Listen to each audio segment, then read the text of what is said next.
Oke, shalom semuanya. God bless ya, Tuhan Yesus memberkati. Sukses selalu. Nah, kita udah lama nih. Kita udah ke 13 episode ya. Tentang spirit si penipu Yakub. Yakub itu bukan orang malas, saudaraku. Yakub itu rajin. Di rumah pun dia rajin. Dia bisa masak. Dia bantu-bantu rumah. Gitu. Orang rajin belum tentu alfa.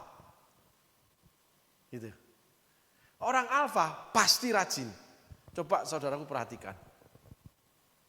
Orang yang alfa pasti ngerti banyak hal. Kenapa?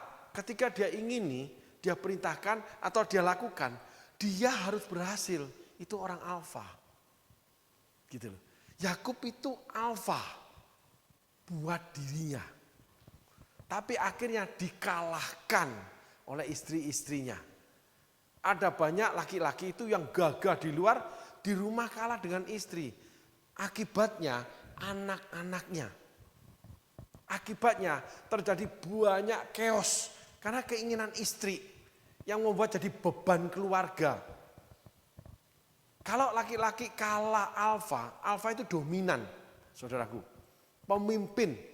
Itu maka Yesus dikatakan akulah alfa, akulah omega, aku yang mengawali, aku yang mengakhiri. Dominan sampai akhir.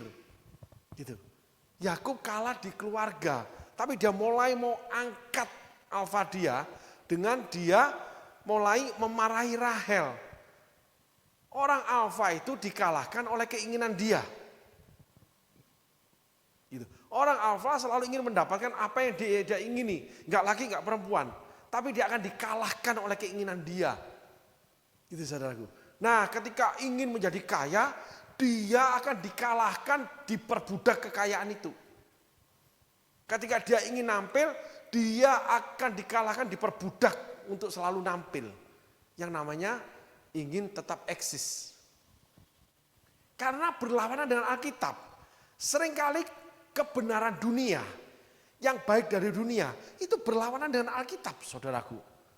Harus mendengarkan istri, harus menghormati istri, iya.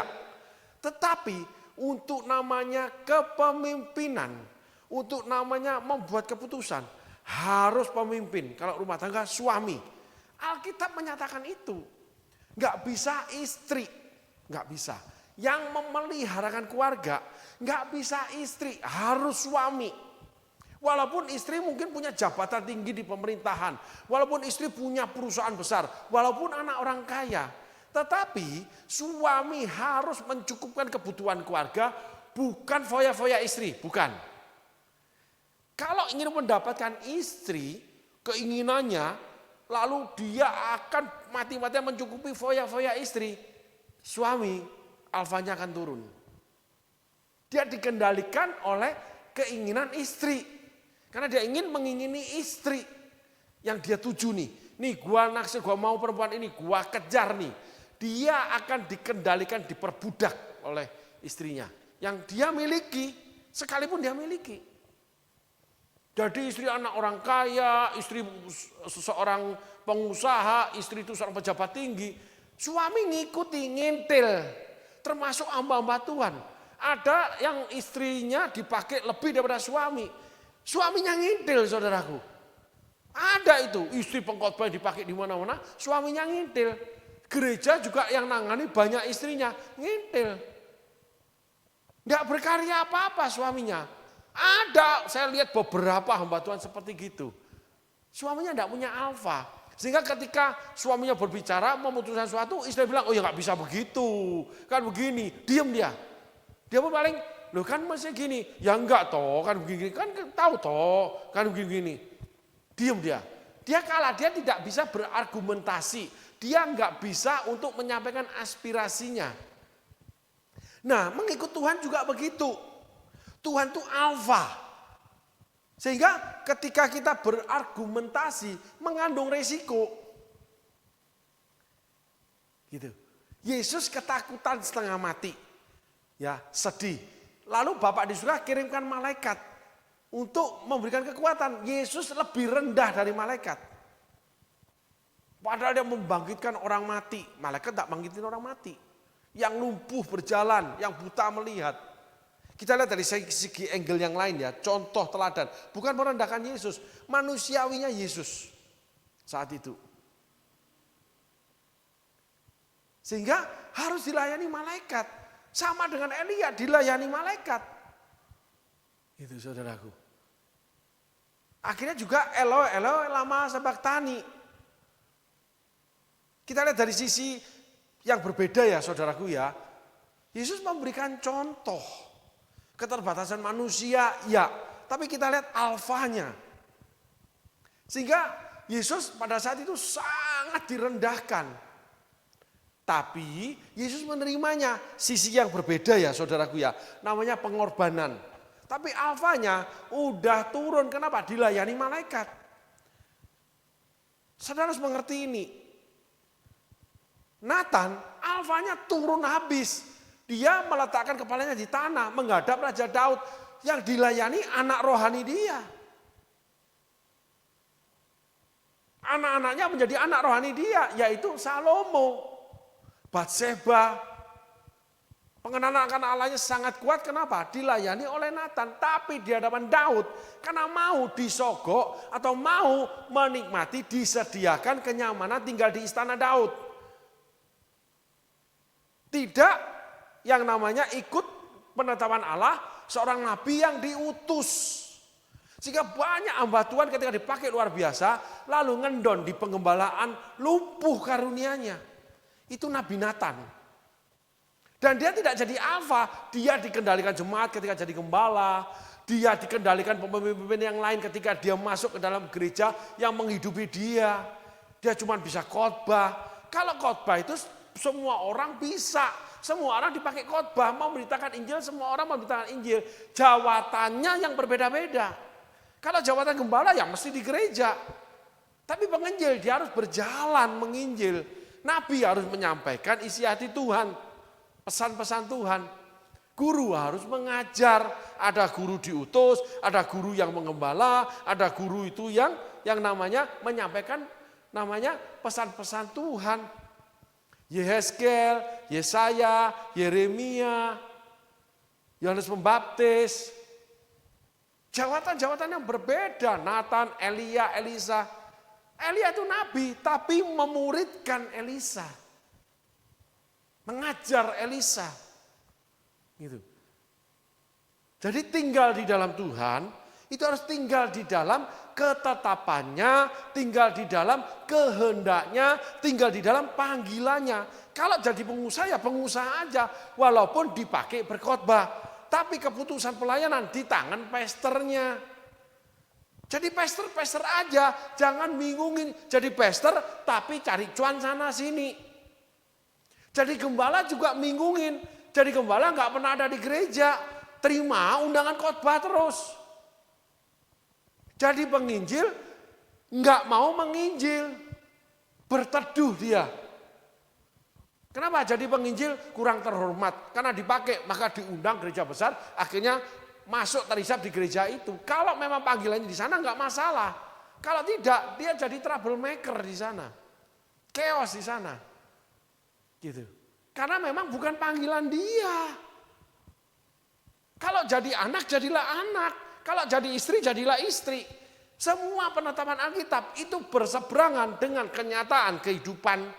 Disitulah peran iman kita terhadap panggilan Tuhan, terhadap ketetapan Tuhan, terhadap yang namanya kehendak Tuhan yang sempurna di dalam hidup kita. Dan itu ada berbagai macam panggilan itu dalam diri seseorang.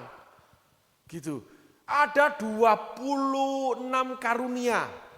9 karunia-karunia Roh Kudus, dari namanya karunia berkata-kata hikmat sampai yang namanya menafsirkan bahasa roh. 9 karunia. Ditambahkan 17 karunia pertolongan. Baca buku Profesor Peter Wagner, Kenneth Hagin, lalu Reinhard Bonnke. 3 buku ini saya baca. Menceritakan yang sama tapi kesaksiannya berbeda. Tapi semuanya sama. Jadi ada orang memang dipanggil namanya karunia pertolongan, karunia memberi.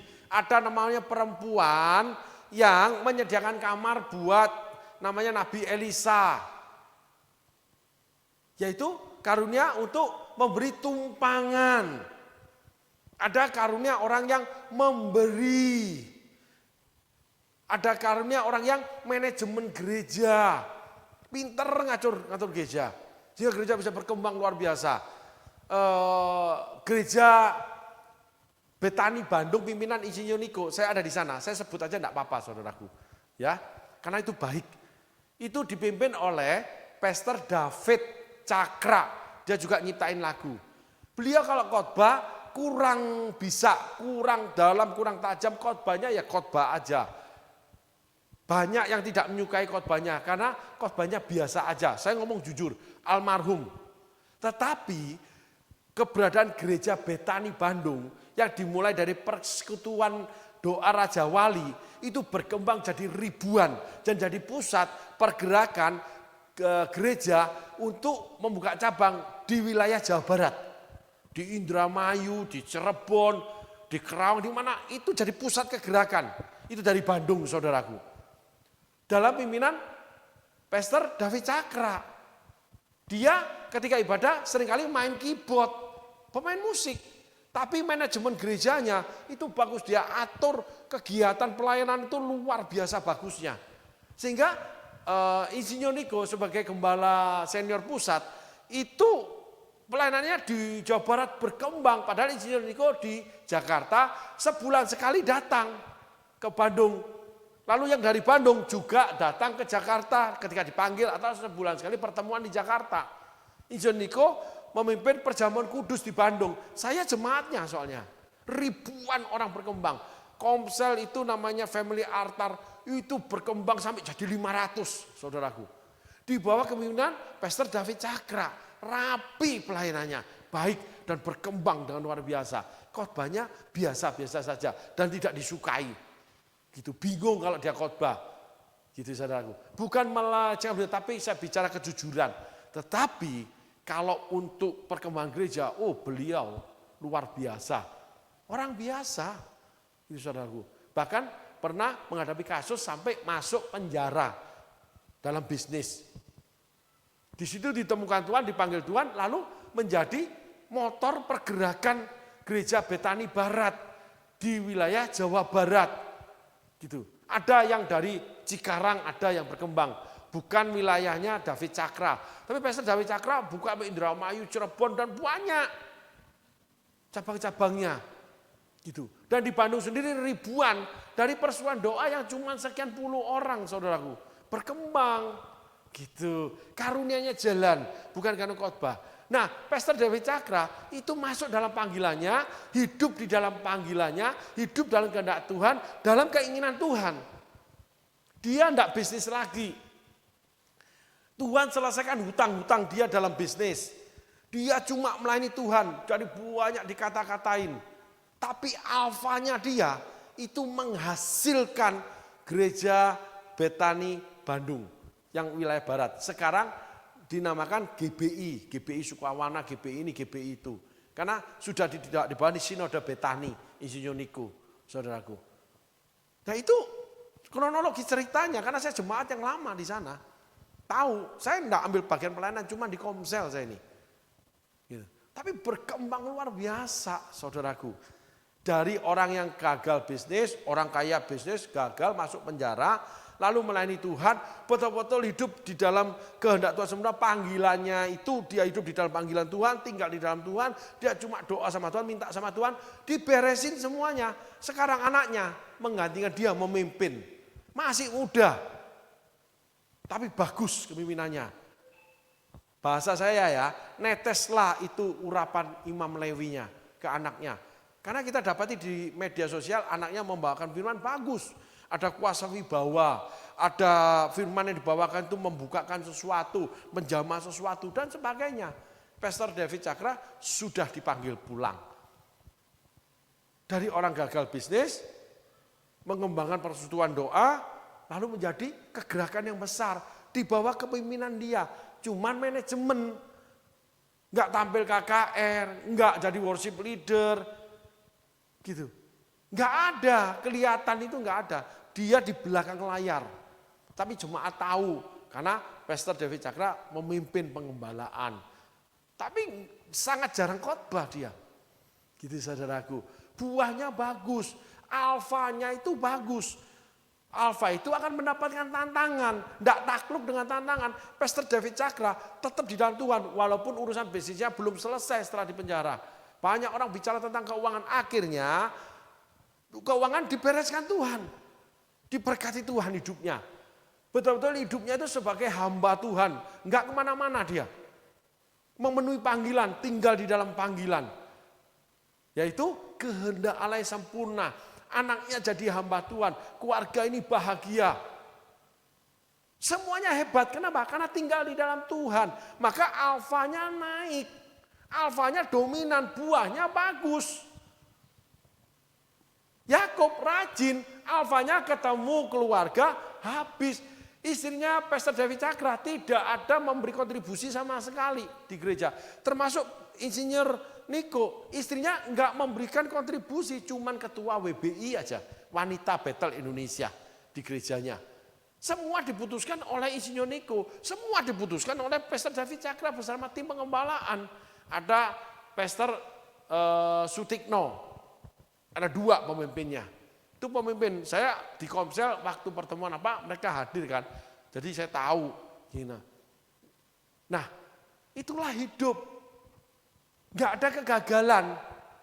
Alfanya terjadi dengan sendirinya dan itu mengcover semua karena tinggal di dalam Tuhan, keinginan Tuhan.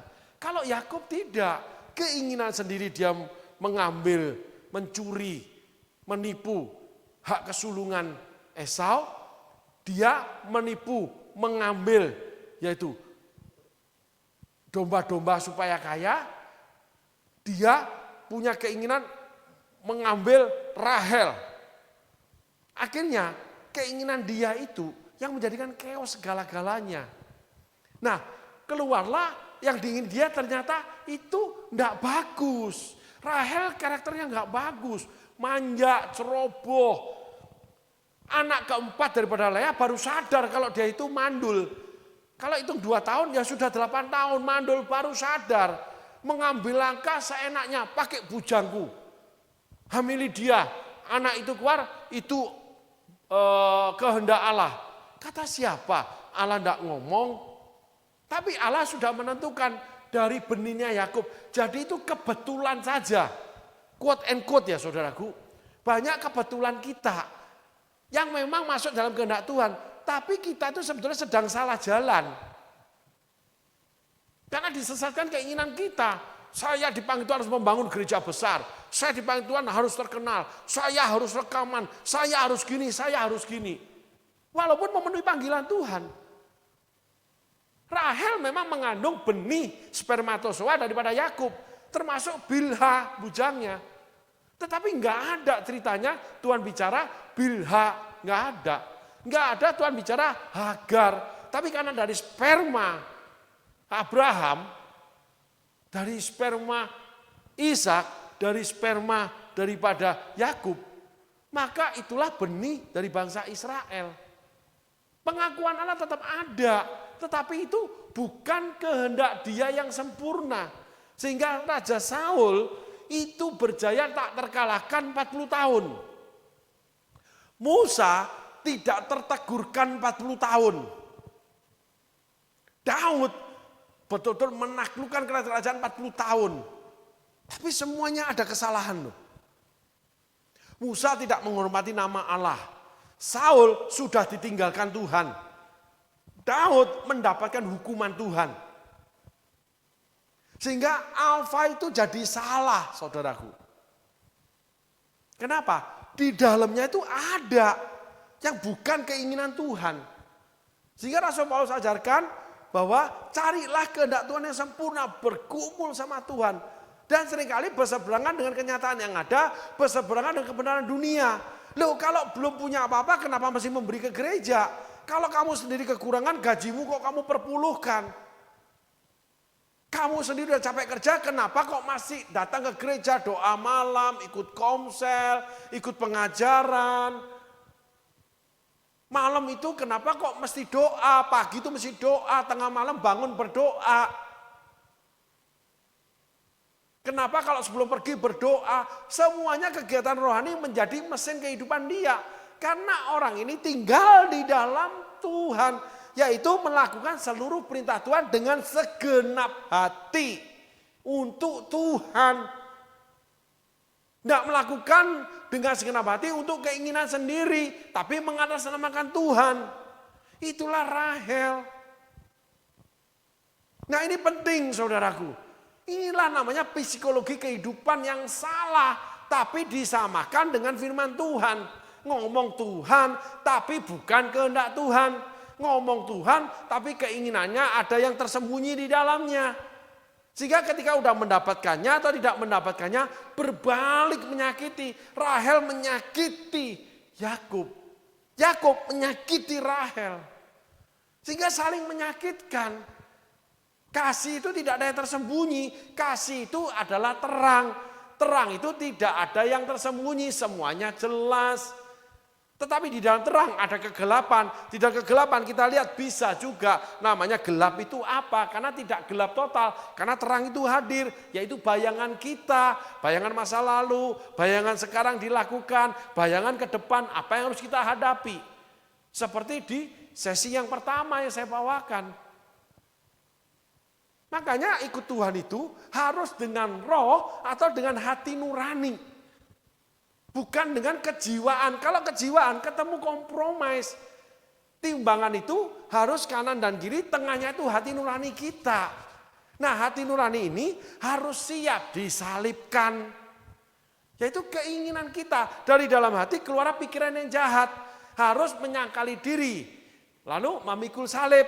Kenapa? Karena kita merenungkan firman Tuhan menjadi pertimbangan. Oh ini tidak cocok dengan firman Tuhan. Enggak boleh. Gitu saudaraku. Oh ini dilarang Tuhan, enggak bisa. Oh ini bukan kehendak Tuhan, enggak mau saya. Jadi enggak semua diikuti, yang penting cuan. Anak-anak Tuhan ketika di gereja berseru nama Tuhan, angkat tangan, menyanyi, berdoa, terima firman. Keluar daripada gereja, dia tetap seperti orang dunia. Itulah namanya serigala berbulu domba. Jadi jaket jubah domba dipakai ketika di gereja, ketika melayani, ketika menjadi majelis, menjadi penatua, menjadi diaken, bawa firman, keluar dari gereja, copot, sudah jubah itu, jaket dicopot, serigala kembali, pertarungan kehidupan. Di bumi bukan seperti di surga, di bumi menjadi neraka kehidupan. Kenapa? Yakub harus bertempur, dikalahkan Laban akhirnya, dikalahkan Rahel, dikalahkan Lea dia.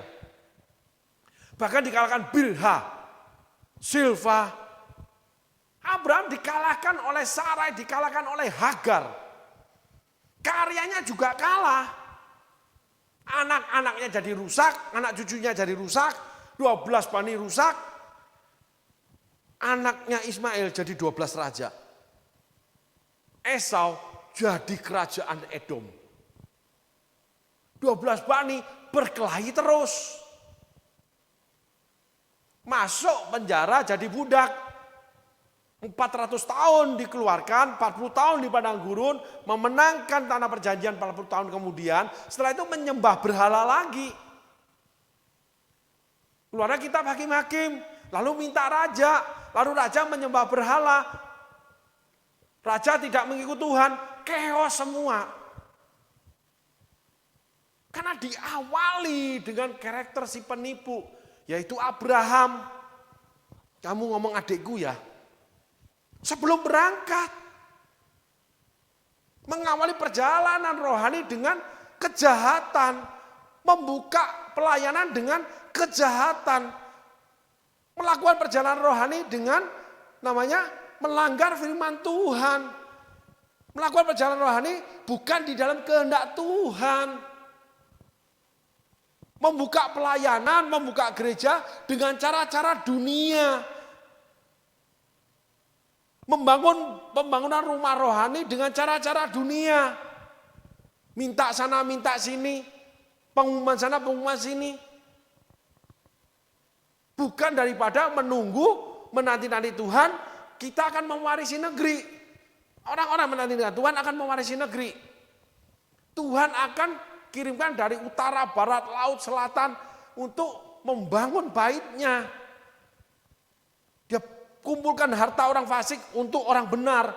Semua tercatat di Alkitab. Tapi usaha sendiri. Orang kan gak bisa nunggu. Nah, ini alasan perempuan yang kamu beri. Nah, inilah yang selalu terjadi perbantahan. Sehingga kebenaran itu distimulasi untuk menghadapi yang namanya dimanipulatif kebenaran yang original. Karena yang ori itu harus menyangkal diri pikul salib. Rahel tidak mau mengakui kekalahan dia. Dia bertempur majukan bujangnya. Menjaga eksis. Nah, Rahel ngomongnya tentang Tuhan.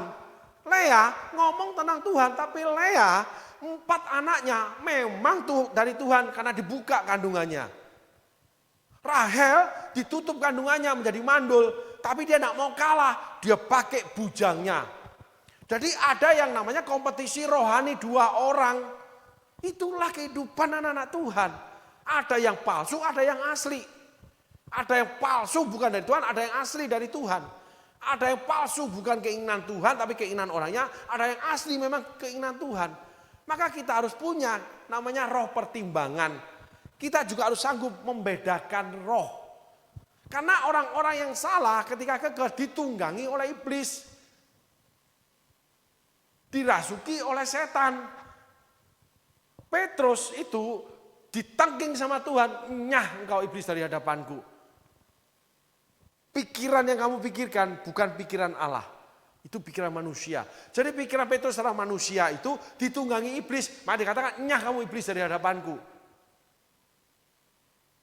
Nah, inilah yang namanya kita hidup menghadapi dunia di mana iblis dan seluruh kekuatan kegelapan malaikat-malaikat pemberontak yang mengikut dia itu jatuh semua di bumi. Mereka membangun kerajaan, itu namanya Hades di bawah bumi.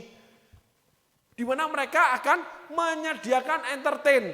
Mereka akan menawarkan yang enak, yang nyaman, yang luar biasa. Promo-promo. Lalu mereka pakai orang-orang yang dirasuki mereka, termasuk yang masuk ke gereja, yaitu yang berbulu domba, untuk sebagai sales mereka. Salesman dunia. Nggak bisa, buktinya aku lihat, aku nggak ibadah, aku tidak bergereja, aku nggak melayani, aku diberkati Tuhan loh. Nah, ini permasalahannya, Saul, buktinya aku nggak selai Allah, aku memenangkan pertempuran 40 tahun.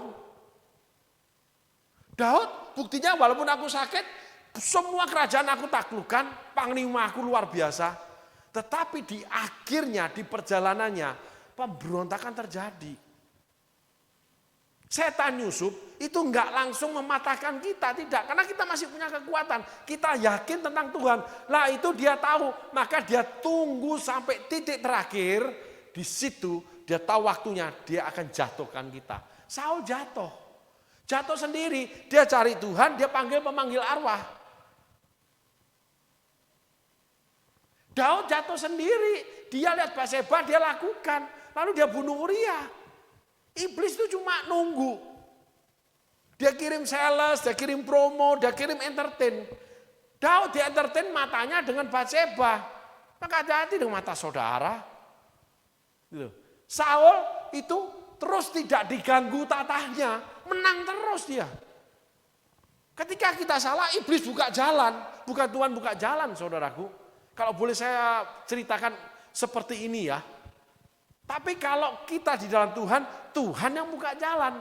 Sehingga banyak orang berhasil padahal dia sebetulnya di dalam dekapan setan. Setan buka jalan. Maka ada perkataan bahwa enggak apa-apa itu saya. Dia ikut Tuhan sungguh, susah kan? Karena orang itu memikul salib menyangkal diri. Dan Yesus buktinya. Elia buktinya. Musa buktinya. Yesus mati disalibkan. Ketakutan setengah mati. Elia sampai lari ke gua. Ditolong malaikat. Musa tinggal di padang gurun. Enggak di istana, di kemah panas. Enggak enak. Terus menemui pemberontak lagi. Tuh kan, lihat. Katanya ikut Tuhan. Tuh, susah dia hidupnya. Nih, aku nih. Normal aja lah. Aku ke gereja, aku berdoa kepada Tuhan Yesus. Tapi enggak bisa hidup itu di bumi tetap di bumi. Kata siapa di bumi seperti di surga. Lah itulah orang-orang yang dipakai oleh iblis. Menjadi salesman. Menjadi yang namanya maklar-maklar promosi. Menawarkan entertain. Akhirnya ya udah aku ikut abang aja. Bisnisnya penuh dengan dusta.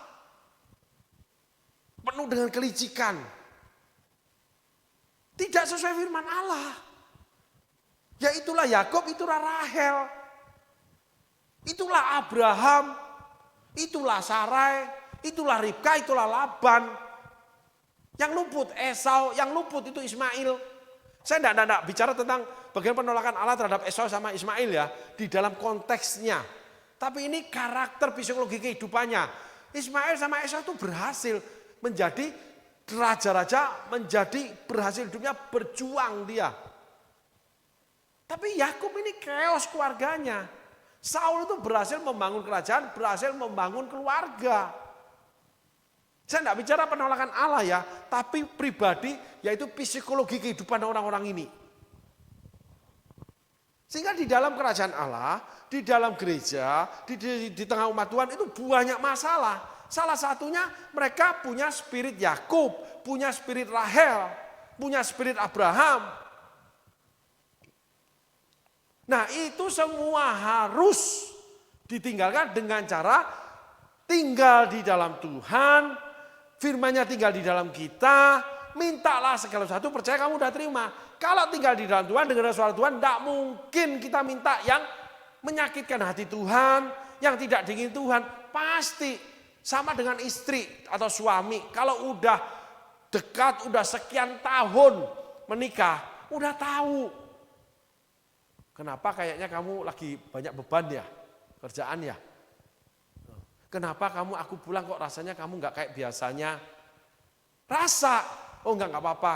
Ayo, dia aja ya cerita ya, kenapa, ada apa sih, anak-anak ada apa di kerjaan. Kamu pergi sekarang kok, sekali ini pergi kok rasanya kok kurang happy ya, kayak yang lalu ya. Tadinya pingin ini, sekarang kok kamu kok diem aja harus ngikut aja. Kok nggak excited kayak waktu kita pergi pertama ya. Kenapa? Kamu cuma ngikuti aku kah? Kenapa? Rasa, walaupun nggak ngomong. Ada rasa, ada sesuatu atmosfer yang nggak semestinya, saudaraku. Kenapa? Karena kedekatan. Gitu loh. Nah kalau tinggal di dalam Tuhan, firman tinggal di dalam kita, ada kedekatan, ada atmosfer yang kita tahu kehendak Tuhan itu apa sih? Karena kita apa? Kita terus memperdalam iman kita di dalam belajar firman Tuhan. Kita terus bersekutu dengan Tuhan. Jadi tahu kurang lebih rasa nggak enak nih. Kok rasanya nggak cocok sama firman? Enggak aku doa dulu nggak bisa jangan-jangan ini jalan salib. Itu aku harus lakukan. Enggak ini jangan-jangan ular di pohon larangan. Enggak kok feelingku enggak ya, aku mesti ini ya. Kok punya hati belas kasihan ya. Aku ngasih aku pingin gini Hati nuraninya di dalam kuasa Roh Kudus. Karena Roh Kudus tinggal di dalam hatinya. Dengar-dengaran suara Tuhan, lihat-lihatan wajah Tuhan. Allah menyinari aku dengan wajahnya, memberikan kasih karunia. Kita bilangan, itulah Musa. Jadi tahu wajah Tuhan ini, Tuhan nggak suka, Tuhan lagi berduka, Tuhan lagi sedih. Tahu bergaul karib sama Tuhan seperti itu. Tapi tidak boleh ada keinginan sendiri yang terus diperjuangkan untuk mencapainya, nggak boleh. Batasnya adalah keinginan yang diletakkan di hadapan Tuhan. Kalau boleh cawan ini berlalu, sampai itu saja. Kalau tidak akan lanjut seperti Rahel. Dia ajukan bujangnya masuk dalam kompetisi. Nah pertempuran terjadi, perkelahian terjadi, saling benci terjadi. Dalam rumah tangga, dalam pekerjaan, dalam pelayanan, dalam komunitas, di dalam perusahaan. Saudara terlibat di dalam itu, saudara masuk dalam rangkaian pekerjaan setan. Udah nggak ada damai sejahtera, nggak ada apa-apa. Perselisihan, pertikaian, kitab Roma, kitab Galatia, hawa nafsu daging, kitab Wahyu, semuanya termasuk Korintus, itu akan terjadi. Itu setan nunggangin itu. Maka kita dihinggapi roh perselisihan, roh iri hati seperti Kain, roh pembunuhan. Lah, Daud itu dihinggapi roh Kain. Roh pembunuhan, bunuh Batseba dia. Kenapa? Dia mengingininya. Kain marah karena dia persembahnya tidak diterima Allah. Tidak memperbaiki diri, tapi ngambil cara sendiri. Dia bunuh adiknya. Dia bunuh Kain. Gitu. Kenapa? Kain tidak bergaul karib dengan Tuhan, tidak memberi yang terbaik. Habel yang sulung, yang terbaik. Kain sebagian. Jadi kita kembali lagi, kita nggak bisa sama Tuhan memberikan sebagian, nggak bisa. Cuman duit tok, cuman melayani tok, cuman gini tok, nggak bisa. Semuanya diminta sama Tuhan. Letakkan seluruh kepenuhan hidupmu. Tuhan akan berperkara. Tapi kita harus nurut sama Tuhan. Jadi kita nggak ada kompetisi, nggak ada yang namanya kompromi, apa aja dihalalkan, maka ambil Bilha, punya anak itu katanya dijawab Tuhan, katanya dari Tuhan, manipulatif kebenaran, masuk ke tingkat itu. Iblis tepuk tangan, pikirannya dibutakan, diberkati Tuhan, tapi dari cara bisnis yang nyolong, mencuri, menindas, menipu, berdusta, kelola uang tidak baik, ya, memainkan uang orang, cara yang licik. Nah kalau Tuhan bekerja dengan cara yang jahat, nah Tuhan sama hantu kan sama aja. Katanya, oh jangan pelayanan, nggak usah kerja, saya nih, nggak itu udah nggak pelayanan. Saya nggak ibadah itu, nggak apa-apa itu. Rumah tangga saya baik-baik. Pekerjaan saya diberkati. Diberkati dari mana? Wong itu dari kejahatan. Setan buka jalan, setan tidak akan ganggu kerjaanmu. Malah setan mendatangkan itu yang baik buat kamu. Tetapi kamu kehilangan Allah. Seperti Saul tidak pernah kalah. Daud tidak pernah kalah. Musa tetap tidak perhatikan anak. Setan tidak akan bergerak kalau kamu salah. Kalau kamu benar itu dihabisin sama dia. Yesus ketika habis dipenuhi Roh Kudus burung merpati turun, dibawa Roh Kudus untuk dicobai iblis. Iblis mencobai 3 kali gagal, mundur tapi ditulis menunggu kesempatan untuk mencobai lagi. Dan iblis gak akan berhenti-berhenti ketika Yesus dipenuhi Roh Kudus, dia akan dicobai lagi. Termasuk ketika Yesus dipenuhi dengan kemuliaan, berhasil pelayanan, lalu dia memenuhi salib, langsung iblis muncul menguasai pikirannya Petrus. Nya kamu iblis dari hadapanku. Pikiran yang kamu pikirkan bukan pikiran Allah, itu pikiran manusia. Pikiran manusia Petrus dikuasai atau diinfiltrasi, diinjeksi, dipengaruhi, diragi oleh pikiran iblis. Maka milikilah pikiran Kristus, yaitu pengorbanan, salib, penyangkal diri. Ada jalan yang disangka lurus tapi ujungnya menuju maut. Jadi nggak bisa kita klaim, kita umumkan bahwa oh saya diberkati Tuhan. Seperti Rahel. Rahel bicara, oh saya begini dengan Tuhan, dijawab Tuhan. Tidak. Lah mau kehendak dia yang Bilha. Seperti Sarai. Yang hamil itu Hagar, itu kehendak Sarai. Maka diajukan ke Tuhan, ditolak Ismail. Tidak. Aku memberkati, anak akan dilahirkan oleh Sarah. Karena kehendak Tuhan turun atas Sarah. Tetapi oleh karena daripada Abraham, maka dilahirkan Bilha pun jadi 12 bani. Karena tidak pernah ditunjuk Rahel atau Lea. Tapi dari Yakub. Gitu. Nah ini kita harus pisahkan dulu. Kita harus letakkan peristiwanya dengan tepat kronologisnya. Sedangkan setiap firman Allah jangan dimanipulasi. Harus ori, harus murni dulu. baru kita letakkan, baru kita lihat, itu cahaya firman akan keluar menerangi kita. Oh, ternyata ya, walaupun 12 bani, tapi lahir dari Bilha. Dan itu bukan kehendak Tuhan. Oh, Rahel itu cuma mengklaim dari Tuhan, ternyata tidak. Lea yang ditulis, Tuhan membuka kandungan Lea. Rahel dibuat mandul. Rahel membuat bujangnya punya anak, diakui anak dia, diakui dari Tuhan. Lah itu manipulasi, kebenaran yang tidak murni. Kebenaran yang dipakai cuma buat topeng, buat jubah, buat jaket, bulu domba namanya. Ada lagi berselimutkan kebenaran, ada lagi itu saudaraku. Nah, hal-hal gini yang menjebak kita bukan setan, kitanya sendiri punya karakter Yakub. Yaitu mengingini terus harus mendapatkannya dengan berbagai macam cara. Padahal keinginannya bukan keinginan Tuhan. Lah kan pasti sulung yang dapat Esau. Tapi mengadakan koalisi dengan mama, menipu namanya papa. Sehingga hak sulung didapatkan, menyamar jadi Esau. Ini kan palsu. Lalu turun lagi. Sarah yang pertama itu melangkahi kehendak Tuhan. Tidak nunggu Tuhan tapi pakai Hagar supaya punya keturunan yang besar Abraham. Nah, Sarai melakukan itu untuk jalan manusianya. Nah, punya anak yang namanya Ishak. Itu saudaraku, punya anak namanya Ismail. Anaknya Abraham dari Hagar. Lalu ketemu dengan Ribka. Ribka itu saudara dari Laban. Nah, Laban itu anaknya Nahor. Semua menipu.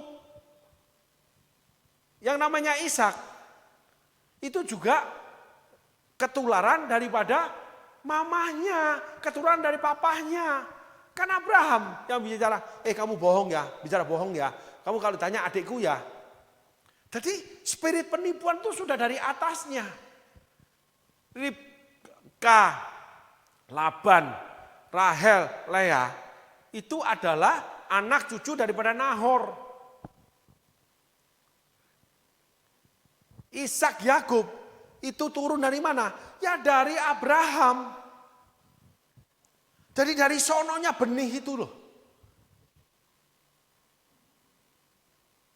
Nah, itu semua cuman bisa hilang ketika kita tinggal di dalam Tuhan dan Tuhan, firman Tuhan tinggal di dalam kita. Artinya kita hidup sesuai keinginan Tuhan, melakukan sesuai keinginan Tuhan, melangkah di dalam kehendak Tuhan, firman Tuhan menerangi, hidup di dalam panggilan Dia, apapun diputuskan Tuhan harus diterima. Jangan menjadi Rahel yang mengambil bujang, jangan menjadi Sarai yang mengambil bujang, jangan seperti Yakub yang mengingini mengambil hak sulung dengan tipu menipu. Ribka yang berkoalisi dengan anak, menipu suami. Semua tipu menipu semua. Bagaimana iblis, setan ini betul-betul menguasai keluarga besar ini, saudaraku. Dan itu ada di dunia kekristenan. Cuma saudara nggak sadar. Coba lihat, keluarga ini begini. Ini keluarga ini begini. Orang tuanya begini. Anaknya gini, cucunya begini. Itu sama loh garisnya. Oh ini nurun dari mamahnya nih. Pelitnya. Omongannya tuh jutek, jahatnya dari mamahnya ini. Gitu. Nah kalau ini, oh ini dari papanya ini. Oh kalau ini dari yang sebelah itu, pasangan itu. Saudara dengarkan lengkap penjabaran saya tentang spirit Yakub. Saudara akan mengerti spirit yang namanya psikologi kehidupan dusta di anak-anak Tuhan. Jiwa pendusta, saudaraku. Itu dari Abraham sampai kepada yang namanya Sarah dan Lea. Ternyata itu berkeluarga mereka. Sehingga satu kelompok, satu keluarga, gereja dipimpin satu keluarga, itu spiritnya sama. Dan banyak kali kesalahan yang sama. Itu bisa tidak sama ketika satu orang, tiap orang itu tinggal di dalam Tuhan. Dan firman Tuhan tinggal di dalam dia. Setiap langkah dia, setiap keinginan dia, setiap apapun dalam hidup dia, dia selaraskan dengan kehendak Tuhan. Dia selaraskan dengan firman Tuhan. Memang sulit. Ya itulah namanya panggilan Tuhan dalam kehidupan setiap orang percaya. Setiap orang akan dipakai dengan berbagai macam cara, berbagai macam bidang kehidupan sepanjang hidup dia. Tuhan punya rencana indah setiap langkah aspek kehidupan dia. Tetapi ada satu yang melakukan yang benar, tapi satunya tidak melakukan yang benar, tidak benar. Satu dia melakukan kehendak Tuhan, tapi satunya tidak melakukan. Nah itu akan terus menjalar saudaraku. Dosa itu seperti kanker. Lalu ada namanya dosa turunan, penyakit diabetes turunan, darah tinggi turunan. Ada penyakit-penyakit turunan saudaraku. Nah itu bagian medis ya. Tapi ada juga hamba Tuhan yang membukakan tentang kutuk. Saya nggak dibawa Tuhan ke sana. Cuman saya sampai pada perilaku dosa. Keluarga Abraham sampai pada yang namanya cucu. Sampai namanya anak mantu cucu. Karena Nahor dengan Abraham itu bersaudara. Berarti Tera itu tukang tipu. Karena anaknya belajar tipu menipu dari bapaknya. Tera, Nahor, Abraham ternyata suka menipu, suka bohong. Nahor ketahuan daripada anak-anaknya Laban dengan namanya Ribka. Abraham ketemu peristiwa dengan Sarai. Sehingga alfa mereka itu carut-marut kalah dengan istri semua. Jadi orang yang kalah dengan istri itu bisa terjadi di dalamnya ada dosa tersembunyi. Saudaraku. Nah, orang istri yang menguasai suami itu punya dosa, dia mengambil keputusan sendiri, bukan dari Tuhan. Kalau boleh kita sejajarkan ini ya, tafsir aja ya saudaraku ya. Kita harus waspada dengan hal ini. Jadi ketika istri menguasai, saya selalu bicara, nanti dulu, tidak bisa doa. Dari Tuhan enggak? Kalau dari Tuhan, Tuhan pasti teguhkan di aku. Karena aku pemimpin rumah tangga. Tuhan bicara perjalanan bangsa Israel kepada Musa, tidak pernah kepada Harun. Tuhan bicara tentang tata laksana bait Allah kepada Harun. Ada ruang sendiri-sendiri. Ruang suami itu punya, ruang pemimpin punya, pemimpin rohani punya, pemimpin perusahaan punya. Alkitab mengajar lengkap untuk menjadi bos sesuai kehendak Tuhan. Menjadi bawahan, menjadi karyawan sesuai kehendak Tuhan. Menjadi atasan, menjadi pemimpin sesuai dengan kehendak Tuhan. Menjadi suami, menjadi istri, menjadi anak, menjadi gembala, menjadi hamba Tuhan, menjadi pekerja, menjadi diaken, menjadi majelis. Semua ada. Bukan cuman firman Tuhan itu aturan, itu yang menjadikannya. Ketika kamu tinggal di dalam dia, firman itu tinggal di dalam kamu. Ini kebenaran saudaraku. Sehingga psikologi kehidupan yang terlihat baik, terlihat kayaknya benar, itu abu-abu. Banyak orang Kristen itu abu-abu saudaraku. Artinya di gereja putih di luar hitam dicampur jadi abu-abu. Melayani tapi tidak memberi persembahan. Halo, beribadah tapi tidak mau kolekte. Diberkati oleh pelayanan, tapi nggak mau memberi kontribusi dalam pelayanan. Itu abu-abu semua. Itu nggak bisa. Kehidupan itu tidak akan diterima oleh Allah. Hendaklah kamu kudus sebab aku ini kudus. Artinya kita dikuduskan ketika tinggal di dalam Dia, di dalam rencana, kehendak, semuanya harus dituntun oleh Roh Kudus. Di mana Roh Kudus akan menerangi firman Tuhan. Jadi kita tahu apa yang harus kita lakukan, kita mengerti apa yang kita lakukan, kita juga terima akibat daripada kita lakukan. Jadi ke depan yang gelap kita tidak mau lakukan. Tapi di belakang yang gelap kita juga tidak mau lakukan. Yang gelap kita lakukan sekarang, kita tidak mau lakukan. Karena Roh Kudus akan beri penerangan untuk mengerti. Tapi kalau dibuat abu-abu nggak bisa. Abu-abu itu ketika kita berteduh. Ketika berteduh tidak kena matahari, tidak ada bayang kegelapan. Tetapi terang itu ada. Tapi kamunya sendiri tidak terima kegelapan. Tidak terima kegelapan.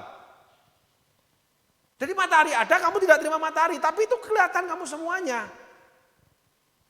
Kayaknya terang, tapi kamu tidak menerima terang itu, tidak terima sinar matahari langsung ke kamu, tidak bersentuhan dengan sinar matahari kamu. Nah itulah orang-orang yang kompromi, orang-orang yang mau jalan sendiri dari keinginannya, termasuk Rahel. Keinginannya ingin punya anak bersaing dengan Lea, dia ambil bujangnya. Gitu. Yakub yang penting cuan, jadilah Bani Dan.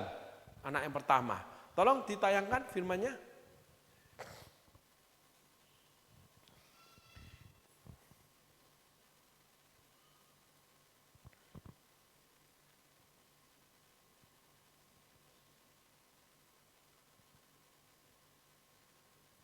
Yuk lanjut sampai firman yang terakhir kita bacakan.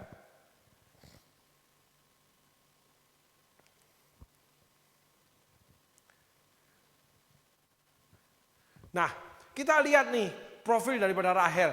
Ketika dilihat Rahel bahwa ia tidak melahirkan anak bagi Yakub, cemburulah ia kepada kakaknya. Cemburu itu apa sih? Cemburu itu kehilangan apa yang dimiliki. Kehilangan daripada yang dimiliki itu yang mencintai dia. Merasa tidak dicintai lagi. Gitu. Merasa bahwa tidak berguna lagi. Itu cemburu, saudaraku. Dikalahkan. Itu cemburu. Rahel cemburu. Kenapa? Dalam kompetisi, Lea punya anak 4. Itu terjadi kenapa? Karena selalu melihat orang lain yang kurang, lalu menjadi lebih. Maaf saudaraku. Merendahkan orang lain, lalu orang lain itu lebih. Maka dia cemburu. Cemburu dengan iri hati beda. Beda. Cemburu itu ingin bersaing menjadi lebih. Karena orang itu lebih rendah dari saya kok. Kalau iri hati itu mematikan, menjatuhkan. Jauh lebih jahat iri hati. Kalau cemburu masih ada persaingan saudaraku. Dia cemburu terhadap Lea. Dia sadar, dia mandul, terus dia cemburu terhadap Lea. Itu banyak terjadi di gereja. Tiba-tiba yang baru kok melebihi saya. Lalu berdaya upaya untuk apa? Dia naik jenjang. Di perusahaan, di keluarga juga sama. Kenapa kakak kok lebih gini, kenapa adik lebih? Berarti orang itu fokusnya kepada orang lain. Tidak fokus membangun diri. Dia selalu fokus lihat orang. Sehingga di dalam dia itu tidak ada keberhasilan. Tapi dia selalu mengukur keunggulan. Nah ketika dia sadar orang itu lebih unggul, jadilah dia cemburu. Lalu berdaya upaya gimana melakukan hal yang melebihi atau minimal sama. Sehingga eksistensi dia kembali. Jadi ketika kompetisi terjadi, wah dia sekarang lebih kaya. Jadi gimana caranya untuk menjadi kaya? Lebih kaya daripada yang dia lihat. Nah itu berbahayanya kalau zaman sekarang di dunia media sosial. Lihat story orang terus punya komen dengan story orang. Dia tidak fokus membangun diri. Dia fokus lihat orang membangun. Tiba-tiba dia sadar orang itu melebihi dia. Itulah Rahel melihat Lea. Nah di situ mulai kompromi, mulai melakukan segala daya upaya untuk naik kembali supaya jangan dikalahkan. Itu berbahaya media sosial. Lihat orang lain, wah sekarang dia maju, dia gini, gua masih lebih maju dari dia. Wah sekarang dia jadi bos, wah sekarang dia begini, wah sekarang dia punya duit, gua harus lebih punya duit dari dia. Gitu, cemburu. Nah, lalu dengan segala cara untuk mengejar ketertinggalan, itu cemburu. Kalau Kain enggak. Kain itu ketika Habel lebih berkenan, bukan lebih kaya, lebih berhasil. Habel lebih disukai, Habel lebih diakui, Habel lebih diterima. Nah, orang itu lalu menjatuhkan orang ini, itu roh iri hati. Beda dengan cemburu. Nggak ada kompetisi, nggak ada membangun diri lagi, nggak ada. Oh, jangan percaya lu begini-begini. Oh, dia itu begini, lu tahu nggak masa lalu dia? Oh, dia begini, jangan mau lu sama dia. Oh ya, jadi gitu sebenarnya dia itu jahat ya. Menjatuhkan. Tapi kalau orang lain diterima, dia membangun diri supaya bisa diterima. Oh, dia bisa diterima karena dia bak mobil lebih bagus. Gue mau beli mobil lebih bagus lagi. Oh, dia bisa diterima karena dia memberi nilai ini, memberi barang ini. Maka aku harus memberi lebih daripada dia supaya aku lebih diterima. Itulah Rahel. Itu roh cemburu, saudaraku. Ayat selanjutnya.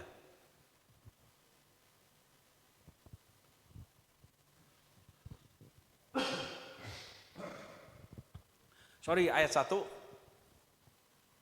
Ketika dilihat Rahel bahwa ia tidak melahirkan anak bagi Yakub, cemburulah ia pada kakaknya itu, lalu berkata kepada Yakub, berikanlah kepadaku anak, kalau tidak aku akan mati. Nah, roh cemburu itu akan menuntut ke pihak yang lain. Jadi aku lakukan ini, kamu harus terima. Aku lakukan gini, kamu harus lakukan itu. Itu roh cemburu. Ketika ada orang lain yang lebih. Jadi bisa seorang istri menekan suami. Bisa seorang suami menekan istri. Tuh lihat istrinya si A teman kita itu. Dia jauh lebih baik dari kamu. Membanding-bandingkan, itu roh cemburu. Sehingga timbullah marah lalu menekan. Gitu. Akhirnya dengan segala cara untuk naik bersaing. Tapi ada timbul marah. Saudaraku, sama dengan Kain tapi cemburu berbeda. Maka marahlah Rahel, kamu harus memberi anak sama aku. Persaingan yang berbeda, menekan orang lain. Tidak bisa menerima kenyataan bahwa memang dia mandul. Nah, orang yang bisa menerima kenyataan kalau bahasanya pendeta, mengucap syukur apapun terjadi. Tapi bukan berselimutkan kebenaran. Karena dosa, karena malas, karena memang tidak berusaha, tidak punya duit, ya ini kehendak Tuhan, ucap syukur aja kita. Tidak bisa, beda lagi saudaraku. Tetapi setelah berusaha apapun memang keadaan tetap seperti itu. Lalu menerimanya dengan legowo, itu mengucap syukur. Gitu saudaraku. Ya sudah memang aku mandul, kalau memang Lea punya anak tidak apa-apa sama aja. Yang penting kamu jangan kurang sayangnya sama aku ya. Kok sekarang kamu lebih rajin ke sana? Sini Ki, ayo sama mama. Gitu. Apa sih kekuranganku? Kenapa kamu kok di sana lebih rajin? Apa kurang apa sih? Coba lihatlah. Atau bobotku ini terlalu overweight. Atau aku terlalu melayang, kurus kering kerontang. Kayak daun. Marah terhadap suami itu berkelahi bukan untuk yang namanya kamu harus begini, enggak. Membangun diri. Memeriksa diri. Kenapa kok saya sekarang gini, teman-teman saya kok maju? Kenapa pelayanan teman-teman kok begini? Sedangkan saya kok begini? Kenapa teman-teman lebih bisa? Kenapa orang lain lebih? Berarti saya harus memeriksa diri. Lalu memacu diri. Gitu. Artinya merendahkan diri. Itu mengucap syukur. Enggak ada mengucap syukur itu kalau enggak merendahkan diri, enggak ada saudaraku. Enggak ada. Gitu. Makanya Rahel marah dia sama Yakub. Ditekan suaminya. Hati-hati ya. Di dalam persaingan hidup, psikologi namanya kehidupan. Gitu saudaraku. Terjadi yang namanya kompetisi. Rahel dan Lea. Ya, kita sudah bicara sangat banyak tentang spirit si penipu Yakub. Lalu ketemu dengan Rahel juga sama. Karena di namanya biangnya itu Terah. Kita ketemunya. Nah, itu ditarik lagi tentang Nuh nantinya saudaraku. Gitu. Nuh itu kasar, mengutuki anak. Gitu. Nah, Alkitab mengajarkan di kitab-kitab yang lain bagaimana hidup yang benar. Tinggal di dalam Tuhan, firman-Nya tinggal di dalam kita. Maka mintalah sesuatu kau pasti menerimanya. Dengan melakukan firman. Kita tahu, kita minta. Tidak sesuai sama firman, tidak mungkin kita minta. Kita tahu mengenal Tuhan, kita tahu itu tidak disukai Tuhan, tidak mungkin kita minta. Gitu saudaraku. Nah di sini Rahel marah, cemburu dia, menekan dia Yakub. Hati-hati ya. Gitu. Contoh Tuhan udah banyak berikan tuh. Contoh-contoh kehidupan. Yuk ayat selanjutnya.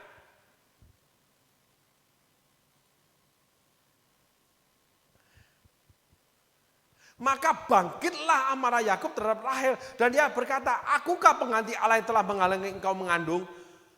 Terjadi pertempuran. Rahel punya keinginan sendiri yang tidak selaras sama firman. Dia membuai dosa yang namanya cemburu. Dia memiliki karakter berkompetisi, nggak mau kalah, nggak menerima kenyataan. Lalu marah, menindas. Setelah itu terjadi apa? Perkelahian. Rahel dengan suami, bawahan dengan atasan, atasan dengan bawahan. Saudara harus memeriksa setiap perilaku saudara. Adakah cemburu dari saudara? Kisah Rahel ya. Kita sudah pelan-pelan berpindah ke kisah Rahel nih. Adakah kita menekan untuk mendapatkan apa yang kita inginkan? Karena kita berusaha tidak menerima keadaan kita. Kita ingin berkompetisi. Lalu kita menyalahkan. Terus terjadi banyak perkelahian dalam hidup kita. Alfanya kita itu ngawur. Rahel itu berusaha menguasai Yakub. Maka dia marah, dia perintahkan Yakub. Yakub alfanya masih berontak. Allahkah, pengganti Allahkah aku ini? Terjadi pertempuran, pecah rumah tangga, pecah gereja, pecah kongsi, lalu terjadi karyawan dengan bos. Karena tidak mau mengakui jati dirinya, nggak mengakui kekalahan dia, nggak mengakui kekurangan dia, nggak menerima semua itu. Mengambil langkah yang pertama, marah, lalu mendapatkan pertempuran. Selanjutnya, tolong ayatnya ditampilkan.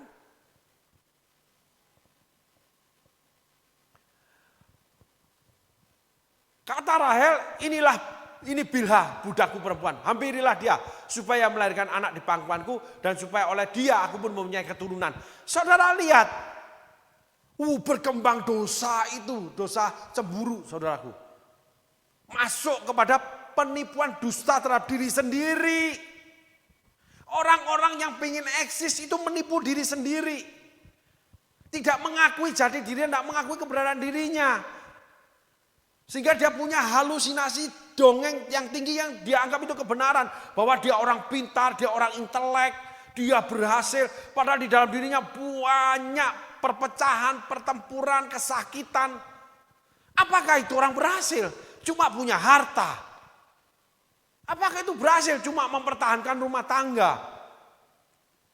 Tidak menyelesaikan masalah rumah tangga.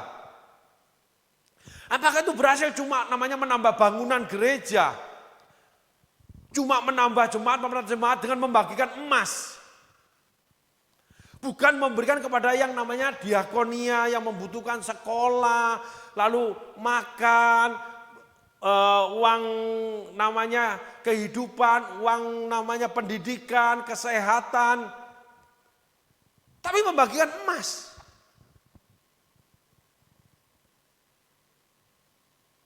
Gak ada namanya ibadah itu memberi hadiah, gak ada saudara.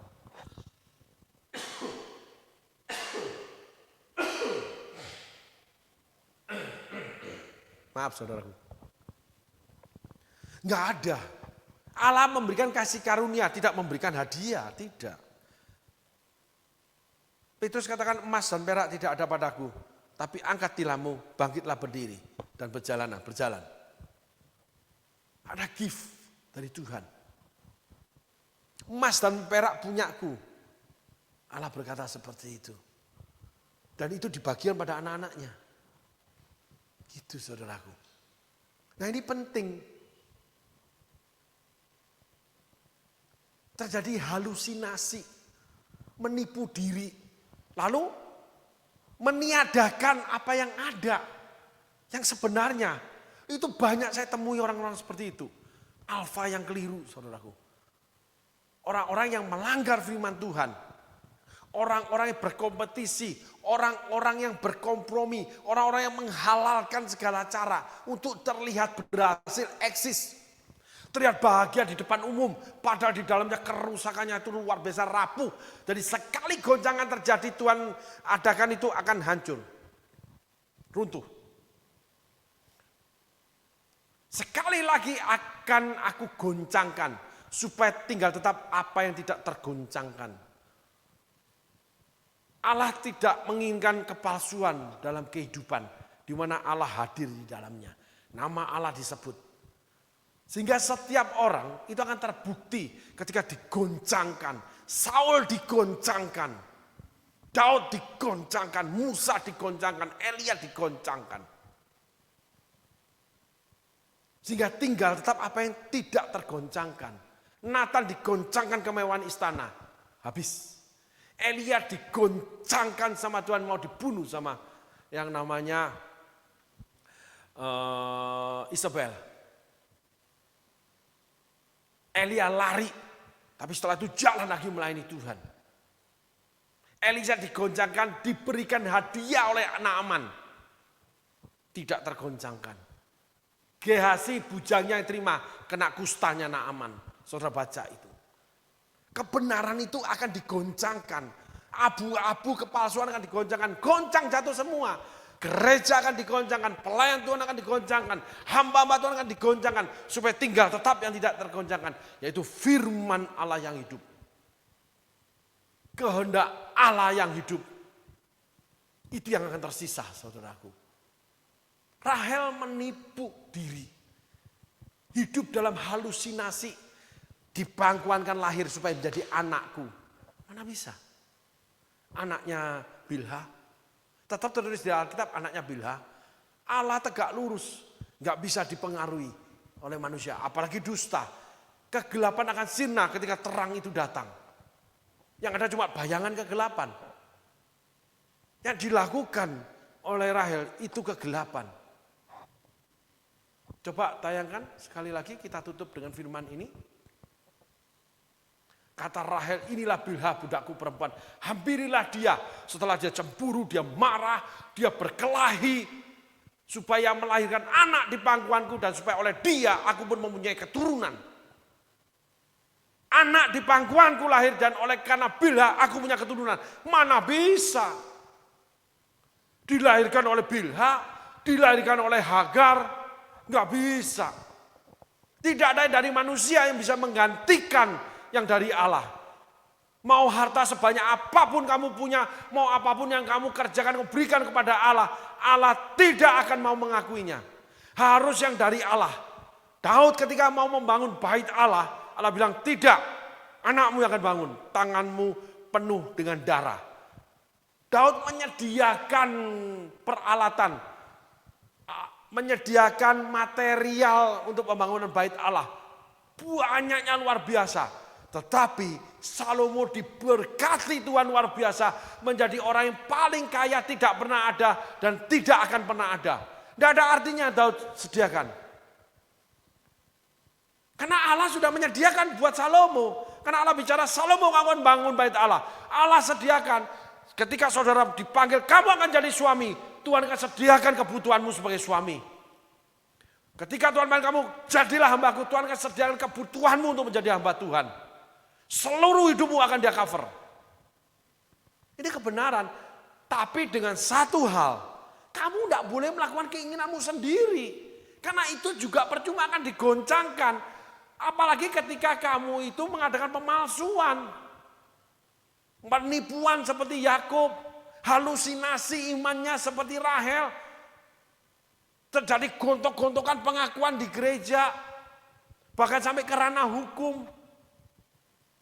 Manipulatif luar biasa, cerita-cerita yang dikarang, dusta-dusta yang menjadi kebenaran. Allah melihatnya tidak akan pernah menjadi kebenaran. Walaupun semua orang tidak tahu apa yang kamu lakukan. Tapi sepasang mata itu selalu melihat. Karena Dia Maha Hadir. Yang tersembunyi itu akan dibukakan. Tunggu waktunya. Sehingga keluarga Israel berantakan luar biasa.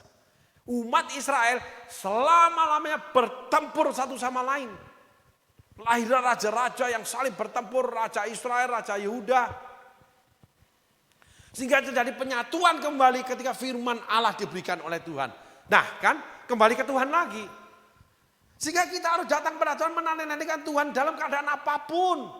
Bangsa Israel sudah dikumpulkan Tuhan, sekarang mereka mempunyai negara. Saya tidak bicara politik, tidak bicara tentang bangsa Israel atau bangsa Palestina. Enggak. Saya tidak bicara itu. Saya bicara bahwa memang Tuhan berfirman, Tuhan kumpulkan kembali bangsa Israel. Dan berkumpullah mereka hari ini. Yang tadinya tercerai-berai. Sehingga nabi-nabi bernubuat akan mengumpulkan kembali Allah itu umatnya.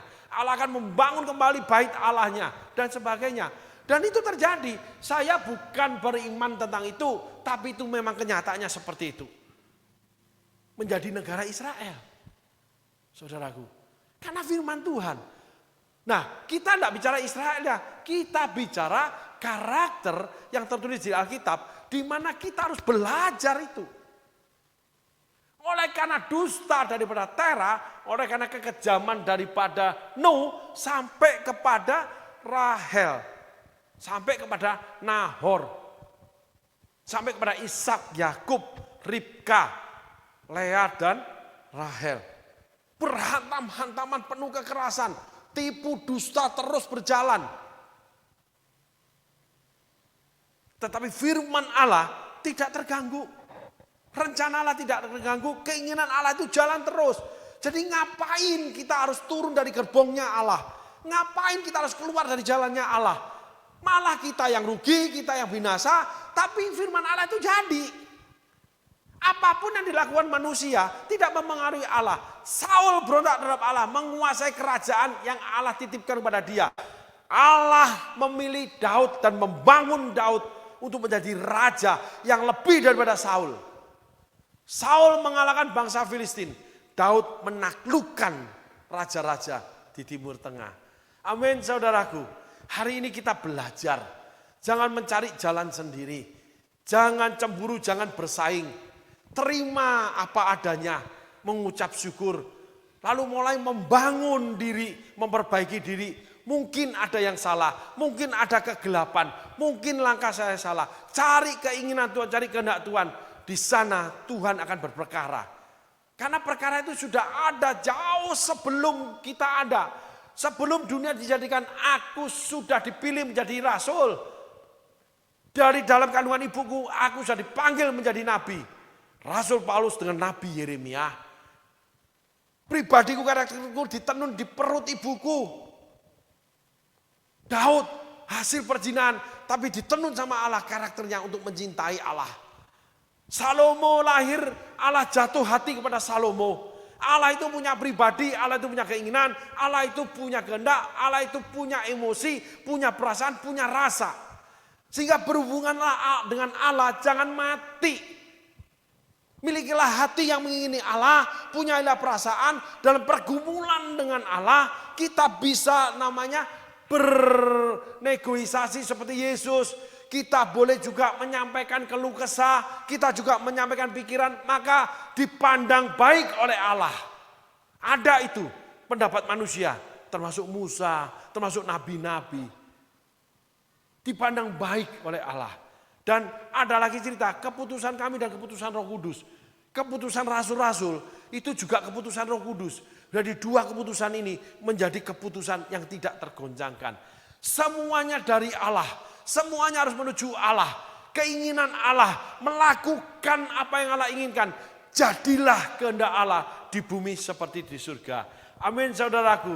Tuhan Yesus berkati. Terima kasih.